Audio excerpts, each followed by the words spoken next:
एखादा पदार्थ नव्याने शिकताना अथवा येत असलेला पदार्थ झटपट आणि स्वादिष्ट करण्यासाठी या किचन टिप्स आपण आज बघणार आहोत।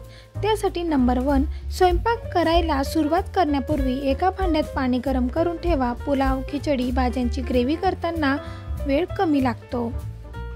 दुसरं, भाजीसाठी लागणारे वाटण आठवड्याभरासाठी अथवा 2-3 दिवसासाठी तयार करून ठेवा।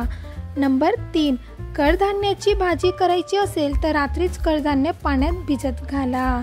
नंबर 4, आपण लसूण आणि आल्याची पेस्ट तयार करून ठेवली तर स्वयंपाकासाठी वेळ कमी लागतो। शेंगदाणे भाजून दळून ठेवले तर भाज्यांमध्ये दाण्यांचा कूट टाकणे खूप सोपे जाते।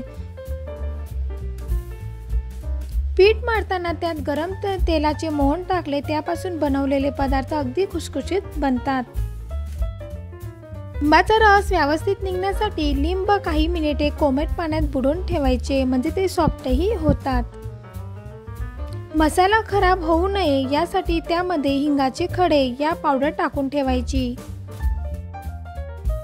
भाज्या आणि फळं खूप बारीक चिरू नका, कारण दिसायला किती छान वाटले तरी त्यामधले जे पोषक तत्व असतात, जे प्रोटीन वगैरे कॅल्शियम असतं, ते कमी होतं। कोथिंबीर जास्त काळ टिकण्यासाठी ती निवडून मऊ कापडात अथवा कागदात गुंडाळून ठेवावी। गोड पदार्थांसाठी बदाम चिरून टाकायचे असतील तर त्याआधी आपल्याला पाण्यामध्ये त्यांना भिजून टाकायचे, सालं काढून ठेवायचे, पटापट ते किसले जातात। लाकडी चॉपिंग बोर्ड वापरल्यास फळ आणि भाज्या चिरताना चाकूची धार कमी होत नाही। चॉपिंग बोर्ड हा नेहमी ब्रँडेड वापरावा। सुकामेवा चॉप करताना तो काही तास फ्रीजमध्ये ठेवा। चाकू गरम पाण्याने धुवून घ्या, त्यानंतर सुकामेवा कट करा। टोमॅटो चिरल्यावर त्याचा देठ आणि आतील बिया बाजूला करा, ते बिया खाणं योग्य नाही म्हणून ते बाजूला काढून ठेवा। शेंगदाणे लवकर सोलण्यासाठी भाजताना दाण्यांचा पाण्याचा हात लावावा आणि भाजताना त्याच्यामध्ये थोडं मीठही टाकावे, म्हणजे पटकन भाजले जातात।